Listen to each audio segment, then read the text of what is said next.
Olá, feliz sábado a todos aqueles que nos assistem a partir de casa. Um feliz sábado. Hoje estamos aqui com o Osni. Obrigado, Osni, por estares aqui connosco para estudarmos aqui a primeira lição deste trimestre. E ela é produzida pelo doutor em Teologia e professor de Interpretação Bíblica da UNASP, o professor Adnilton Tavares de Aguiar. E diz-nos que escrever cartas é uma coisa que acontece já há muitos séculos, há muitos anos. Exato. Uma forma de nós comunicarmos uns com os outros e expressar pensamentos e ideias, principalmente quando estamos afastados uns dos outros. Então, neste trimestre vamos estudar um pouco de forma como Paulo se comunicou com a Igreja de Coríntio e vamos tentar compreender aquilo que o motivou a escrever, o que é que existia do outro lado para que vamos ter aqui uma visão e o que é que aconteceu naquela altura e que lições é que podemos tirar para nós hoje. Temos aqui algumas indicações, nomeadamente sobre Corinto. Era uma cidade fascinante. Porquê? Porque era muito rica, era multicultural, tinha um comércio muito forte, mas também tinha aqui alguns desafios, nomeadamente desafios a nível da moralidade e da espiritualidade. E talvez seja isso que tenha tanto para nos ensinar hoje. E se calhar aqui durante esta lição, aquilo que o autor nos traz e nos convida a explorar é quem é que era Paulo quando chegou a Coríntio, porque é que Deus escolheu esta cidade e o que é que podemos aprender com os desafios que temos ali. Então, para iniciarmos aqui a nossa lição, é importante, se calhar, começarmos por ver quem era Paulo, quem era a sua identidade e a sua vocação. Nós vemos que a carta naquele período de Paulo era um dos único meio de comunicação, né, à distância. E ele era entregue na mão de um mensageiro. Paulo, por muitas vezes, enviou cartas. Sabemos que as cartas naquele período transmitiam o sentimento, os desejos, os anseios, as ordens também de grandes, né? Cartas enviadas de grandes imperadores para outras províncias eram ordens diretas e tinham que ser executadas. E Deus enviou muitas cartas também ao seu povo através de seus profetas. Paulo aqui foi usado para o povo de Coríntios, enfim, e outros povos também, para transmitir a mensagem de Deus através da sua mão, escrevendo ali, transmitindo seu sentimento, seu amor por aquele povo e dando conselhos também, né? Tipo, situações que vemos que a igreja de Corinto está vendo aqui durante a lição. Muitas complicações havia ali, era um povo muito cheio de situações, somente os coríntios, né? Era um povo muito idólatra, enfim. Vamos estar discorrendo aí nos próximos textos, vamos ver um pouco mais sobre essa questão. Realmente, Paulo foi um grande pregador da palavra e usado por Deus para ajudar aquele povo naquele período. E é interessante, eu acho que aqui na cartas redigidas por reis, por imperadores, e normalmente essas cartas iniciavam com o anúncio de quem escrevia e a Sim. autoridade de quem escrevia. E como é que Paulo se identifica ao escrever aos Coríntios? Podemos abrir aqui o texto bíblico em 1 de Coríntios 1:1 e ver o que é que ele nos diz aqui. Qual é que é a autoridade que Paulo menciona na sua carta quando se dirige aos Coríntios? Como ele se declarava, né? Exatamente. Ele, posso ler? Podes ler. Diz assim: Paulo, chamado pela vontade de Deus para ser apóstolo de Cristo Jesus, e o irmão Sóstenes. E assim ele declara que então ele vem pela vontade de Deus como apóstolo de Cristo. E então porquê é que seria tão importante Paulo afirmar que era chamado por Deus para aquele ministério? O que é que tu achas? Para transmitir segurança aos seus ouvintes. Né? E ele fala que acrescenta, né, apóstolo de Cristo, porque Jesus espalhou sua fama por todo aquele mundo antigo, a fama do Salvador, o Messias tão esperado, que Paulo estava vindo, porque ele poderia testemunhar claramente que ele teve um encontro pessoal com Cristo. Exatamente. Então temos um Paulo, eu acredito que aquilo que Paulo fez no início não foi esquecido assim tão depressa, Foi, não. não é? E portanto o Paulo, seguidor, durante muitos anos ocupou a mente dos primeiros cristãos. Portanto, quando Paulo se declara como apóstolo de Cristo, ele está efetivamente a anunciar a mudança que teve e o chamado de Deus. Ah, Portanto, ele não está a fazer aquilo por vontade dele, ele está a fazer aquilo porque sentiu o chamado de Deus para anunciar a mensagem ou para escrever àquelas pessoas. O irmão até tocou num ponto bem interessante, e ele não estava fazendo aquilo por vontade dele, né? Porque Paulo, quando foi chamado por Cristo para cumprir a missão dele, ele não estava indo aos outros povos levar Jesus, ele estava indo para perseguir os que seguiam Jesus. Exatamente. Jesus veio e interrompeu aquela missão, vamos dizer assim, equivocada dele, porque ele era um homem sincero, que fazia muito, muito dedicado no que fazia, mas estava fazendo pela maneira errada. E Jesus sabia, tanto que ele pressentiu isso quando viu Estevão ser apedrejado. A partir dali ele já sentiu porque alguma coisa, ele foi tocado de alguma maneira naquele momento com a morte de Estevão. E depois teve um encontro com Cristo e Cristo confirmou na vida dele o que realmente vale a pena nessa vida.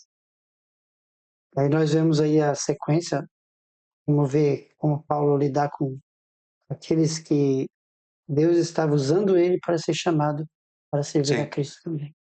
E é interessante que quando nós olhamos para isto de uma forma agora, não é?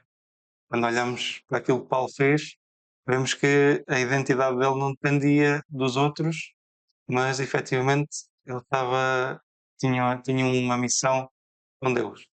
E portanto aquele ministério não era propriamente uma profissão, mas era uma vocação para a qual Deus lhe tinha chamado. E também Paulo sabia a quem pertencia. Eu acredito que é o mesmo Paulo. Quando ele perseguia os primeiros cristãos, eu acredito que ele tinha um relacionamento forte à mesma com Deus, Sim. mas efetivamente não tinha uma visão ampla da missão, de quem era Jesus e todo o seu ministério. Mas ele agora claramente continua a afirmar que está numa missão com Deus e agora tem a abertura de ser o apóstolo de Cristo. Aceitou Cristo como o Salvador. Um ponto interessante que o irmão citou aí, Paulo servia a Deus mesmo antes de ter um encontro com Cristo, só que era da maneira errada, pelos métodos, meios errados. E às vezes a gente pode até pensar, será que nós estamos também, talvez, fazendo muita coisa para Deus, que é aos nossos próprios moldes, ou como Jesus fala, porque ele segue um preceito de homens, não os mandamentos realmente de Deus. Então, nós temos que entender que às vezes nós podemos estar fazendo muita coisa para Deus, mas da maneira errada. Será que estamos sendo orientados adequadamente?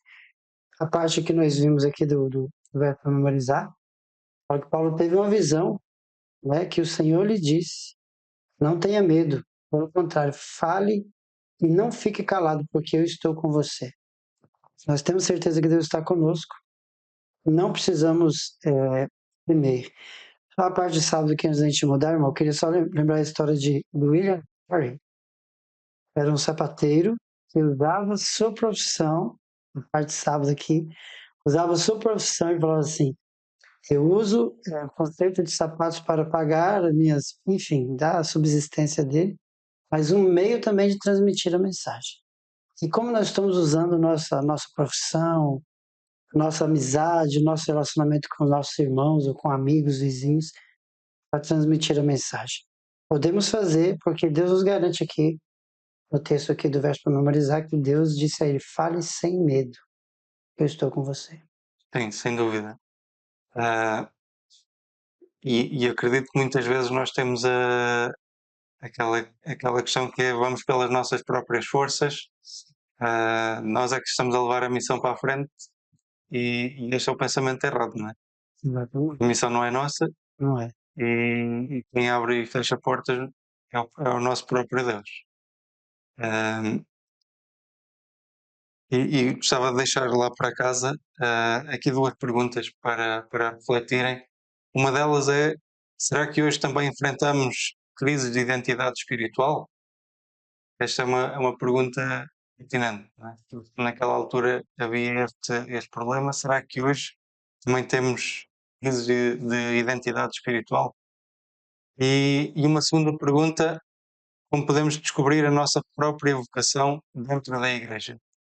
Será que aquilo que eu desempenho, estou a desempenhar da melhor forma? Será que é este o chamado que Deus fez para mim? Ah, também acho que é uma pergunta interessante, que efetivamente existem muitas coisas dentro da igreja. Temos a parte, hoje em dia, até das redes sociais, Sim. da produção de vídeo, mas Muitas continuamos a ter vezes. o evangelismo inicial, aquilo, vou dizer, o porta a porta, o contacto pessoal.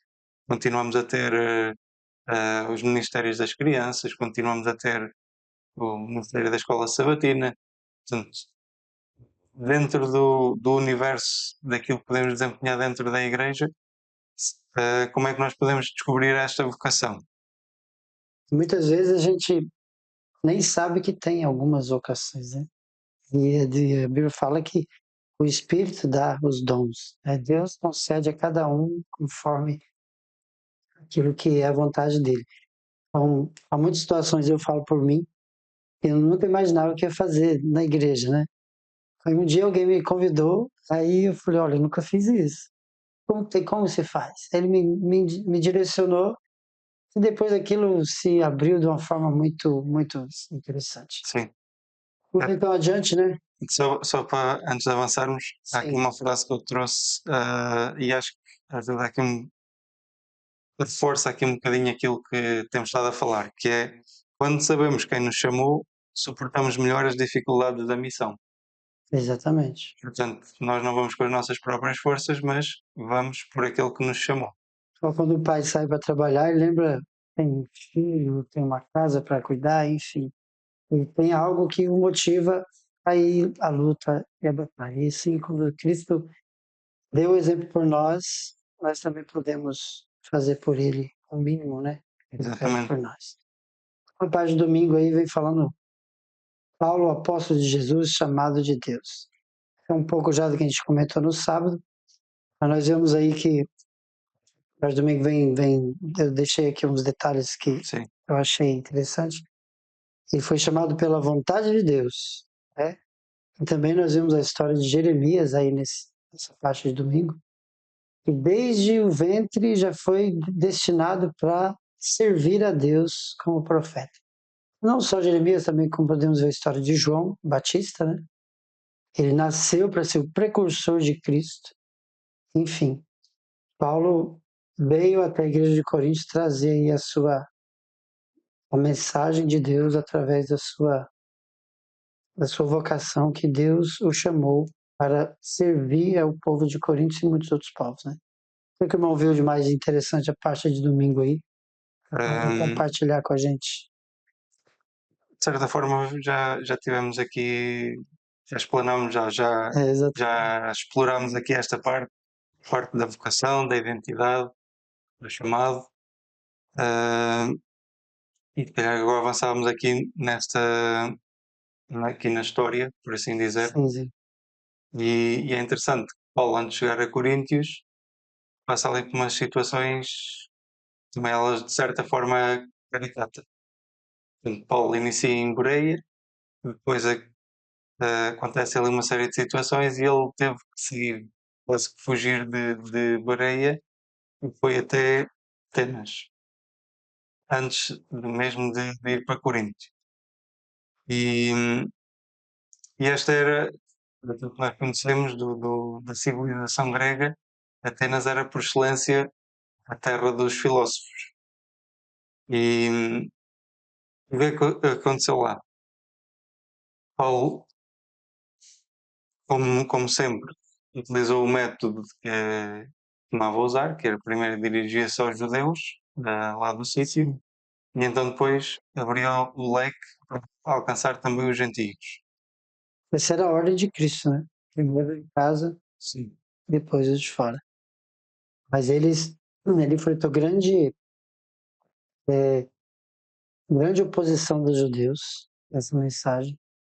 E aí, então, como diz o Deus fala, que ele bateu ali as poeiras da roupa e falou que o sangue de vocês recai sobre vocês, porque a minha parte foi feita, que foi levar a mensagem aos gentios.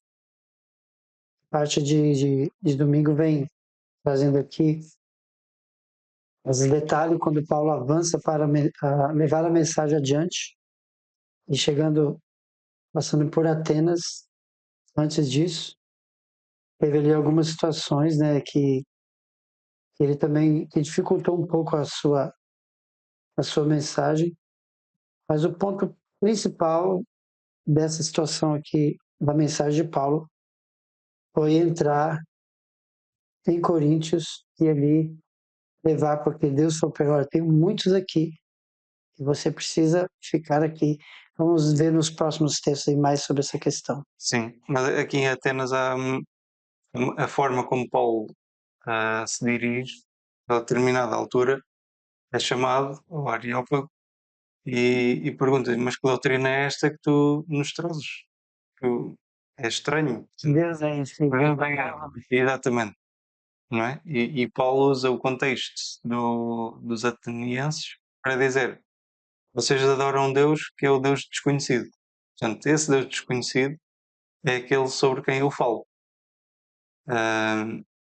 Deixou de ser desconhecido e passou a ser conhecido. Mas Paulo usou o contexto e a forma de pensar dos atenienses para se conseguir comunicar com eles.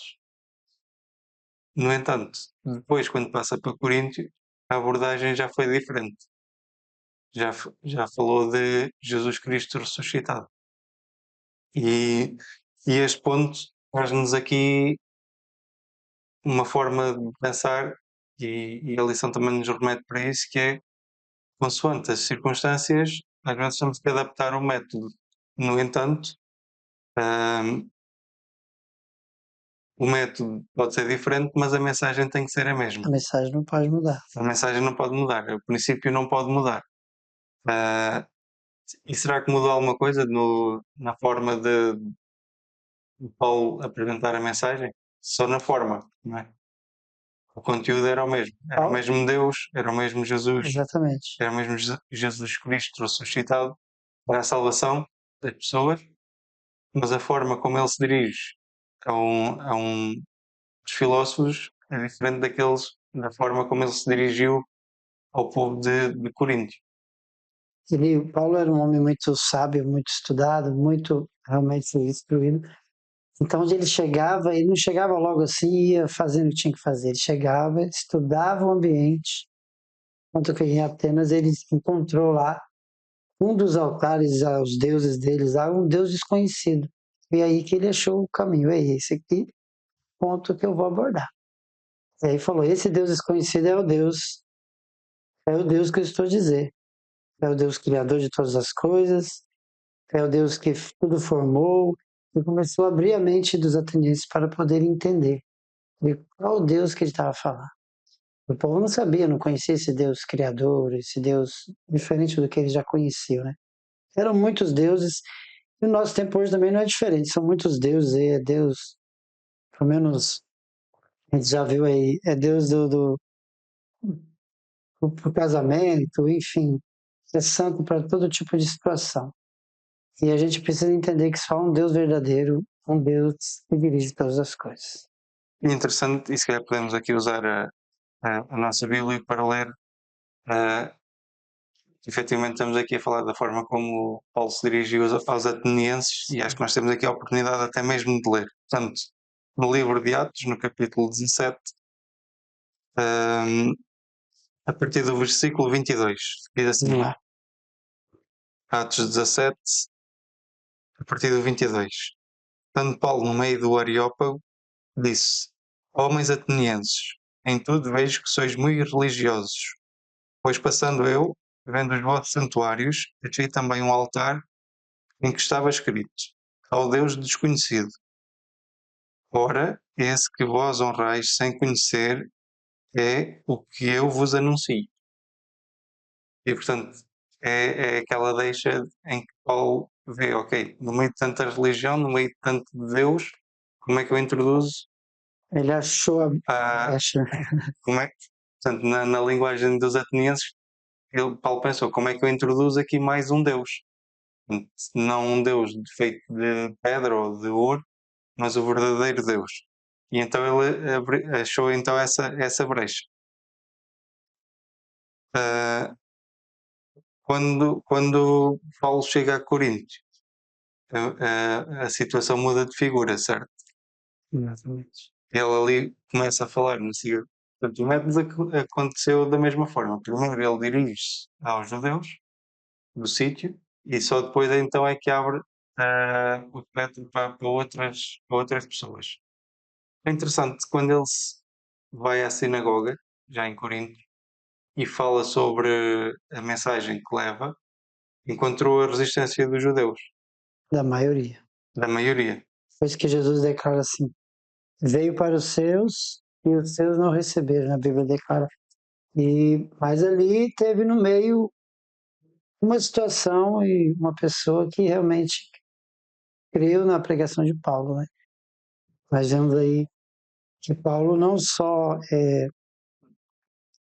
foi rejeitado pela maioria, mas também ele encontrou ali no meio o chefe da sinagoga, acabou por crer na pregação de Paulo. E nós vemos que realmente teve algum efeito, como diz a palavra de Deus, né? Deus declara que a palavra não sairá vazia, ele vai deixar algum efeito. É por isso que Deus orienta Paulo a não desistir de falar, de pregar a mensagem. É interessante que, talvez um pouco pelo resultado daquilo que aconteceu em Bereia, Paulo, ao encontrar toda aquela resistência ali em Coríntio, seja levado a dizer o que nós encontramos em Atos, no capítulo 18, Sim. no versículo 6. Mas, resistindo e blasfemando eles, sacudiu ele as vestes e disse-lhes: O vosso sangue seja sobre a vossa cabeça. Eu estou limpo e desde agora vou para os gentios. Portanto, aqui o blasfemar, diz-nos também a lição que quando é blasfemar de uma pessoa é dizer, é denegrir, é estar abaixo. Menosprezar, né? Sim, portanto, é dizer, ok, vamos arranjar aqui forma de dizer que a mensagem que o Osni traz não é da parte de Deus, que é inventado, que é para enganar as pessoas. Então estamos aqui a baixar o nível e a credibilidade da pessoa.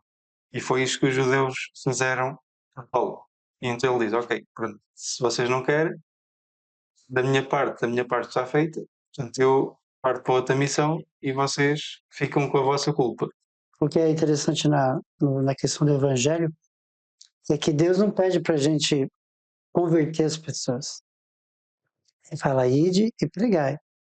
Se as pessoas aceitarem, amém. Se não, como disse Jesus, bate a poeira dos pés e segue para frente. Assim Paulo fez.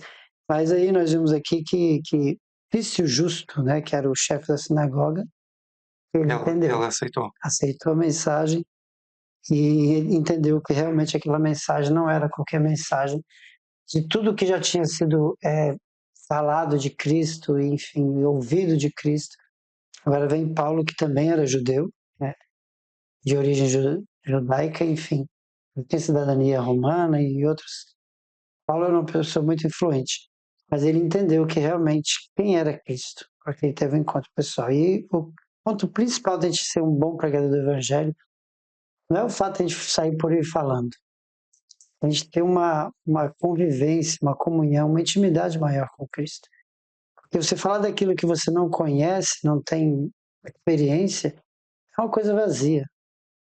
E quando a gente tem um contato direto com Deus, com Cristo, a gente consegue falar de maneira mais natural. Na verdade, não precisa nem muito falar. Sim. As pessoas vão ver automaticamente na nossa vida o reflexo de Cristo em nossas palavras, nossos costumes. E assim como Pedro, no meio daquele dia fatídico lá, né, que Jesus estava sendo preso e condenado à morte, as pessoas viram em Pedro uma diferença entre ele e Paulo. Você é um deles. Seu jeito de agir é igual. E não teve como Pedro fugir. Porque a nossa vida possa refletir Jesus assim também, como a vida de Paulo. Exatamente. Nós já estamos aqui a entrar naquela parte da lição, mais propriamente aqui terça-feira, em que começamos já aqui a conhecer quem era não, como é que funcionava Corinto, quem eram as pessoas que viviam lá e tudo mais. Mas antes disso, aqui se calhar duas perguntas, ou dois pensamentos que podemos até deixar lá para casa. Um deles é, a igreja deve ou não adaptar os métodos para alcançar as pessoas? Sim ou não? Esta é uma pergunta que nós devemos refletir, porque muitas vezes acabamos sempre por usar o mesmo método. E tal como vemos aqui, Paulo passou em Atenas, usou um método. Em Bereia, usou outro método. E quando chega a Corinto, muda através da estratégia. Será que a igreja deve fazer a mesma coisa? Sim ou não? A grande questão aí é como a gente falou no começo, ó, logo atrás. Os métodos podem ser mudados, mas os princípios não. Esse é o ponto-chave, que é, independentemente do método que nós usemos, a mensagem é que não pode ser mudada. Não pode.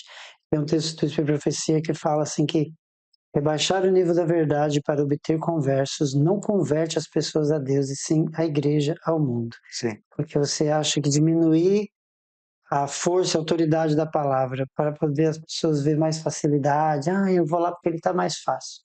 Isso não transforma as pessoas.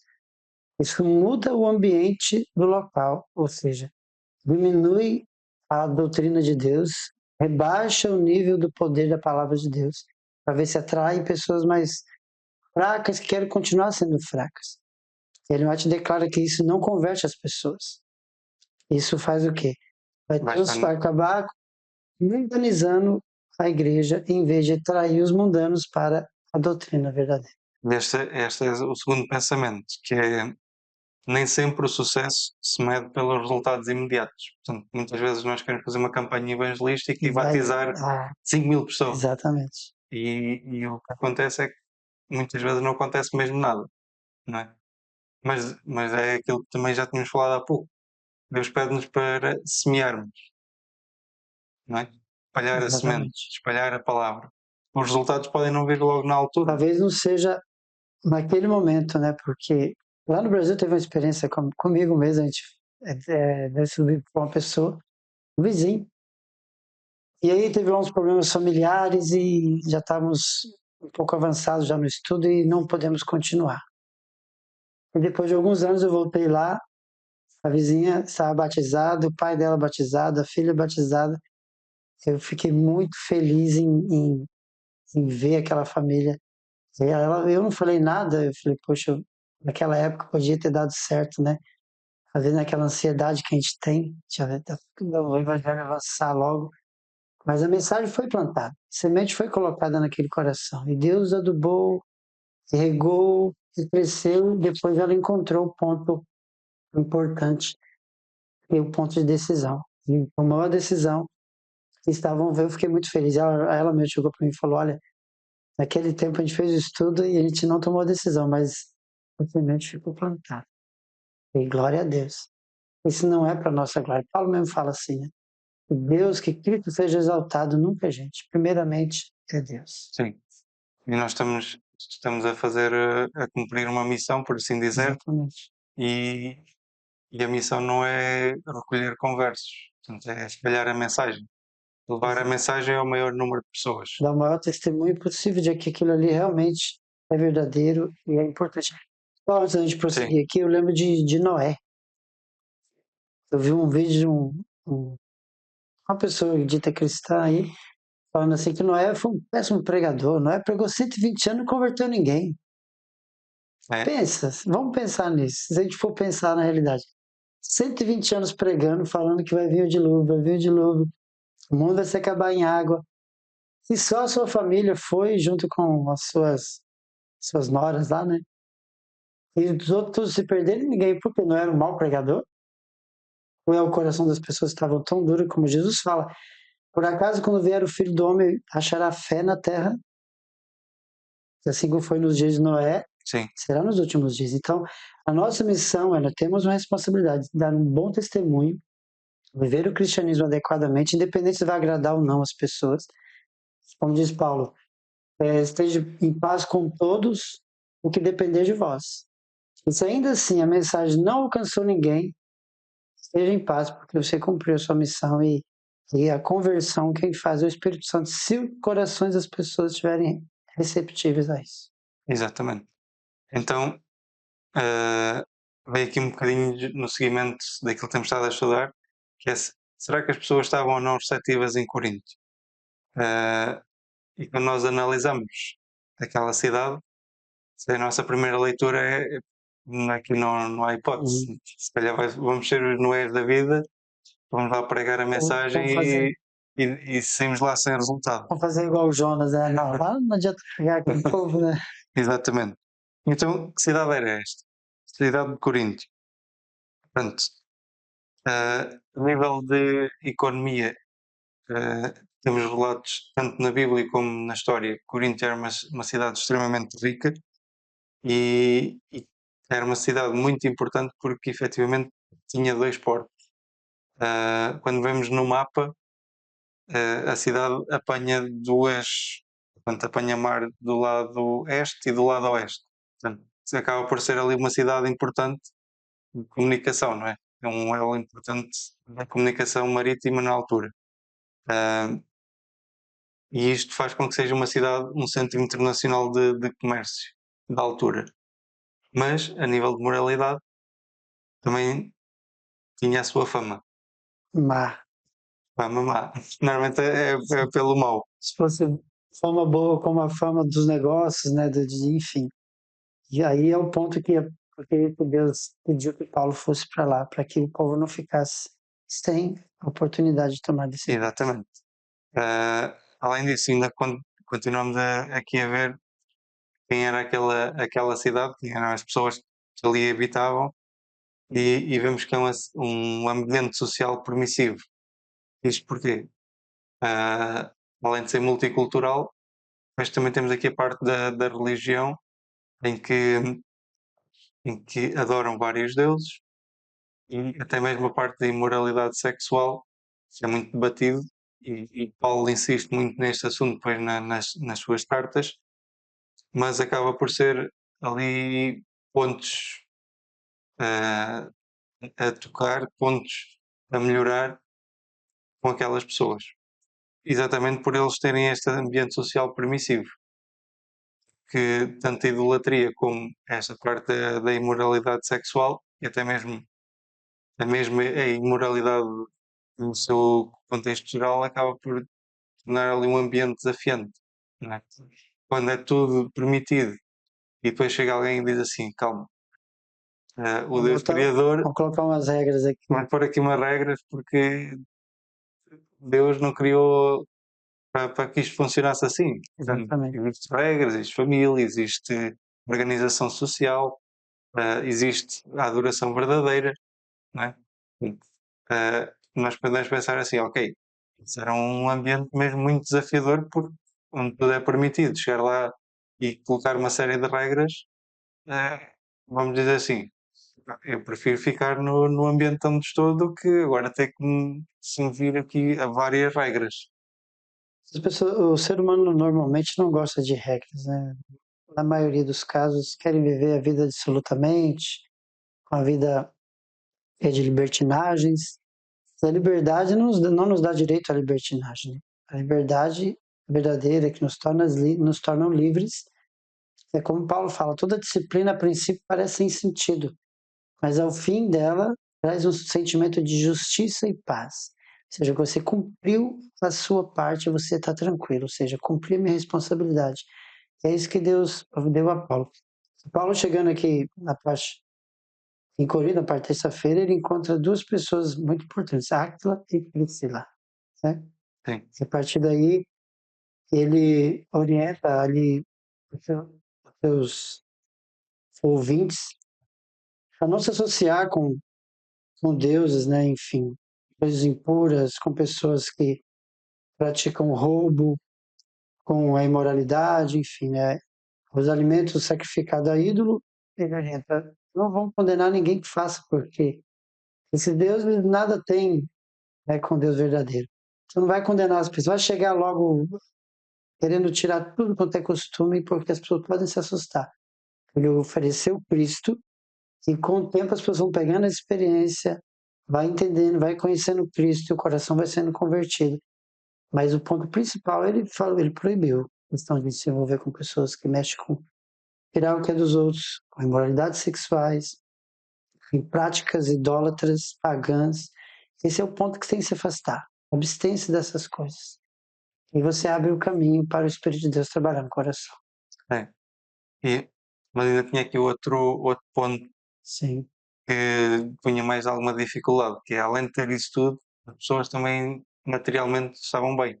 Era uma cidade rica. Financeiramente. Financeiramente era um povo que nada tinha falta. Será que hoje nós temos o mesmo desafio? Será que Corinto é assim tão diferente da nossa sociedade hoje? Ah, será que aqui a cidade de Leiria é assim tão diferente?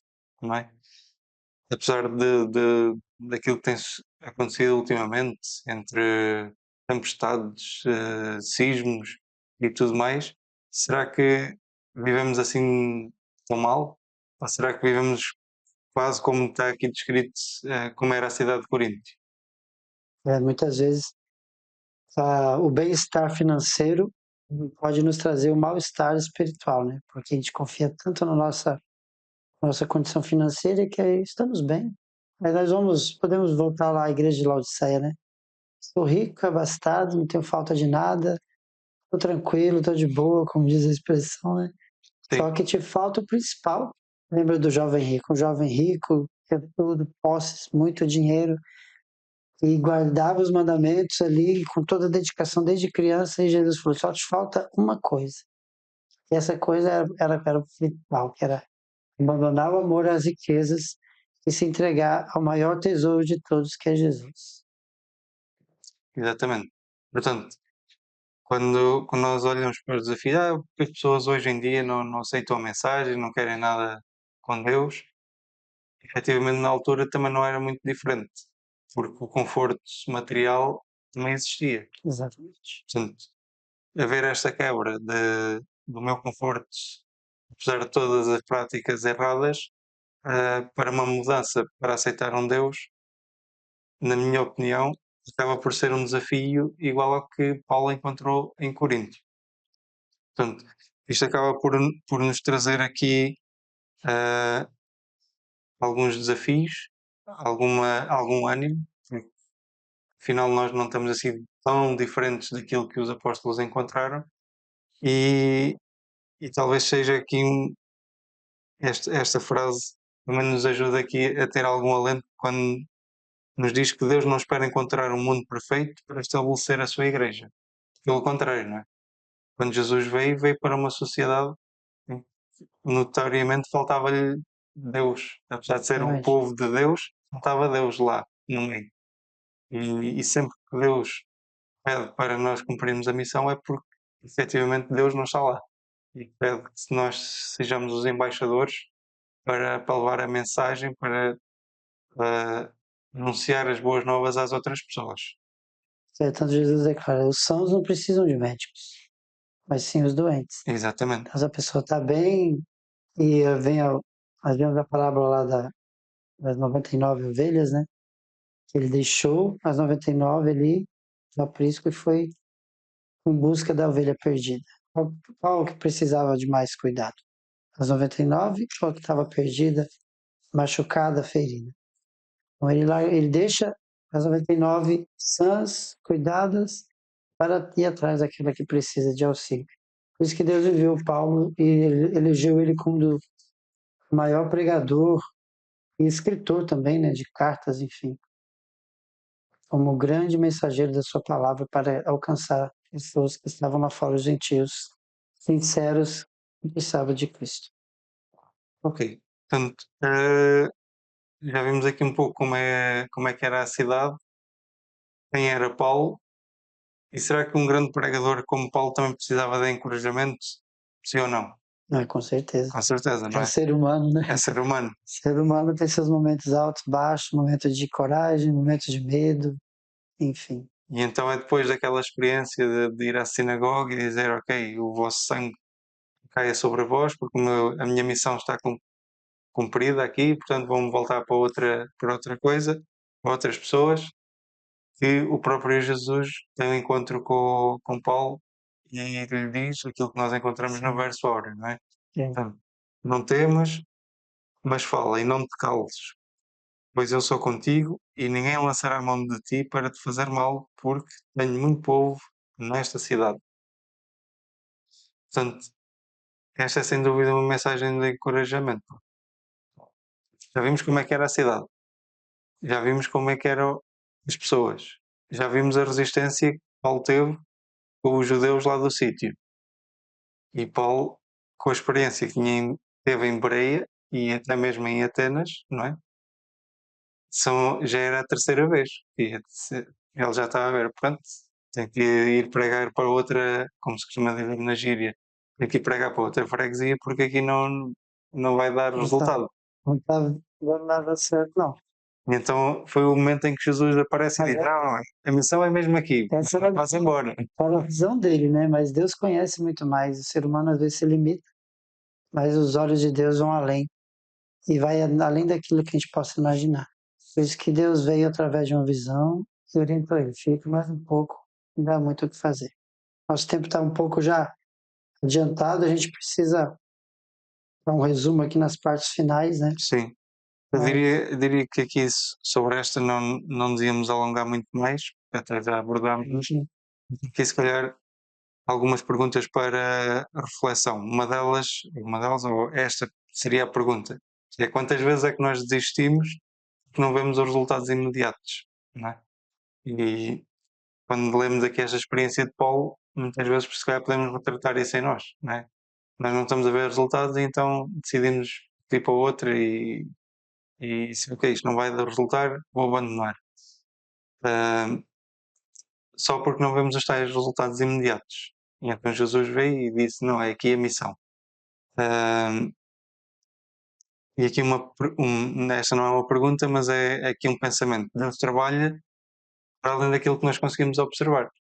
Portanto, mesmo apesar de não termos resultados no imediato, não quer dizer que aquela não seja efetivamente a missão que Deus tem para nós naquele preciso momento.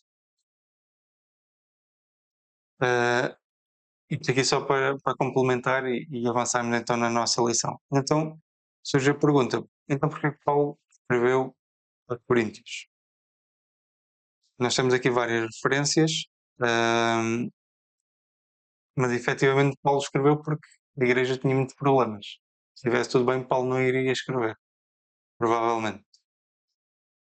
E problemas é que nós encontramos em Corinto. Portanto, temos Paulo, foi a Coríntio, ter com as pessoas e agora já não está com eles. Daí, remetendo àquela parte inicial, quando nós vimos que as cartas eram escritas, porque as pessoas não podiam estar presencialmente umas com as outras e então precisavam de se comunicar, transmitir pensamentos, ideias e tudo mais. E Paulo efetivamente escreveu porque havia problemas naquela igreja.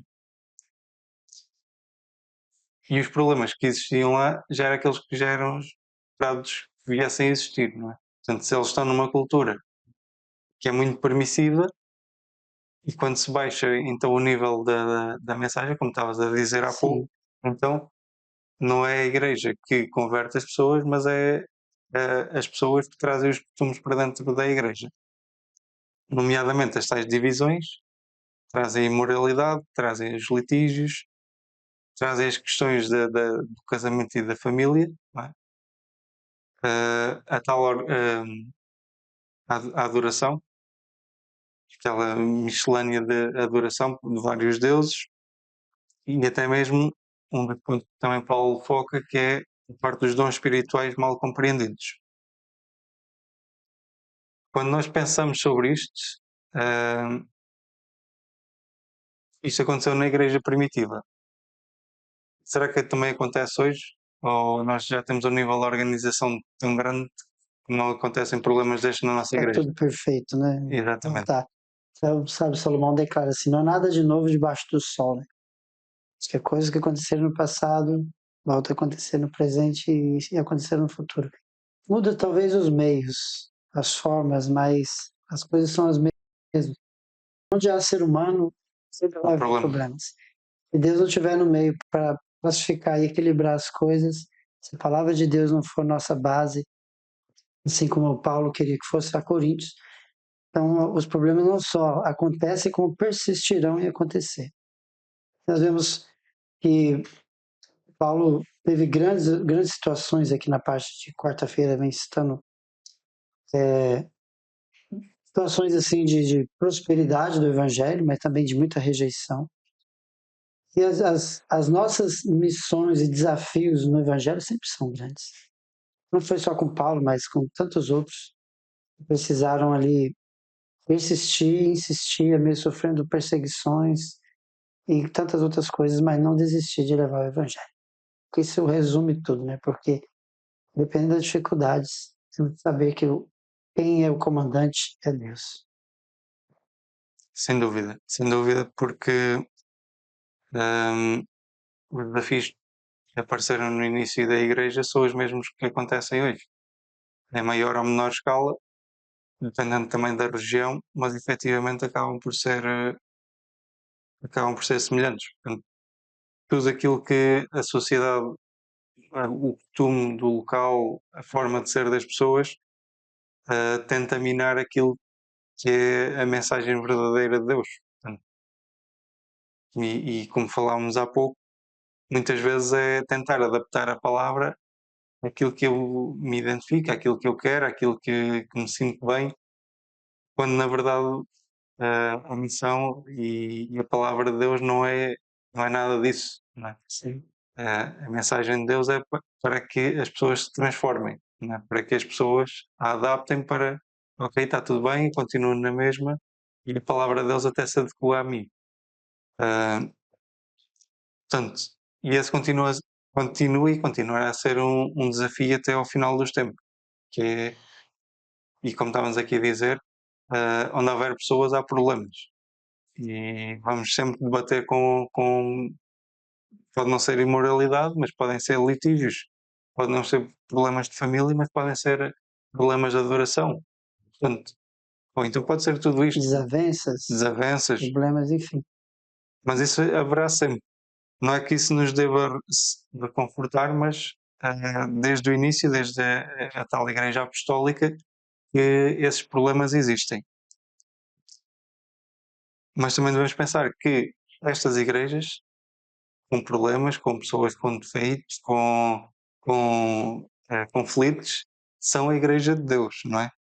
E nós devemos ter um pensamento de restaurar e não de condenar. É fácil chegar e dizer, vocês estão errados, vocês devem mudar,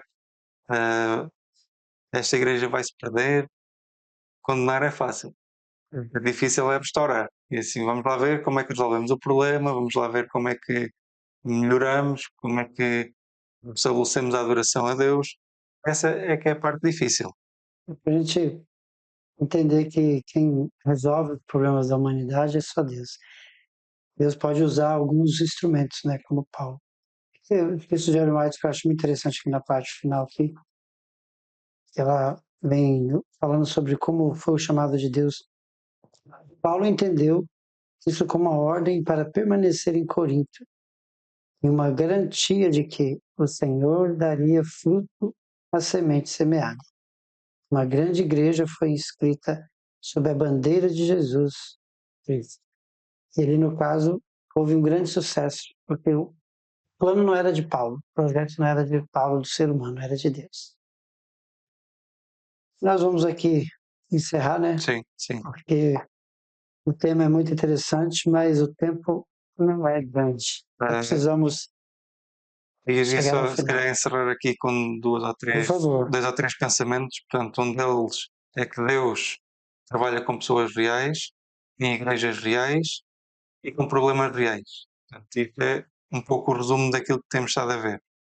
Ah, o outro pensamento é que a mensagem de Paulo continua extremamente atual, porque a natureza humana continua a ser a mesma. Portanto, continuamos a ter problemas, continuamos Exatamente. a ser pecadores, e portanto os problemas que Paulo encontrou em Corinto são os mesmos que nós temos hoje. E, já mesmo aqui em jeito de conclusão, Paulo, quando chegou a Corinto, estava cansado, estava desanimado e aparentemente estava sozinho, né? Quase como Deus tinha dito antes a Elias: não, tu não estás sozinho, tens mais uma série de seguidores. E Jesus quase que diz, ou repete a mesma coisa a Paulo, assim: não, aqui há aqui muito povo e portanto a tua missão é aqui. Ah, e terminando, Deus tem um plano para nós, mesmo apesar de nós não termos resultados à vista ou de não conseguirmos ver qual será a missão. Portanto, mas Deus tem um plano para, para cada um de nós e para a igreja aqui em Leiria. Portanto, como dizia o versículo e a mensagem encorajadora de Jesus, não temas, tenho muito povo nesta cidade. Temos que prosseguir. Sejamos aí um bom sábado, uma boa continuação. Vamos estar aí sempre estudando a lição, nos preparando para o próximo sábado. Estamos aí atentos e entrosados com essa lição que realmente vem trazendo sobre a vida de Paulo em Coríntios. Vai ter muita coisa boa para a gente. Que essa lição realmente sirva de lição para nós. Exatamente. Amém. Um feliz sábado a todos. Feliz sábado.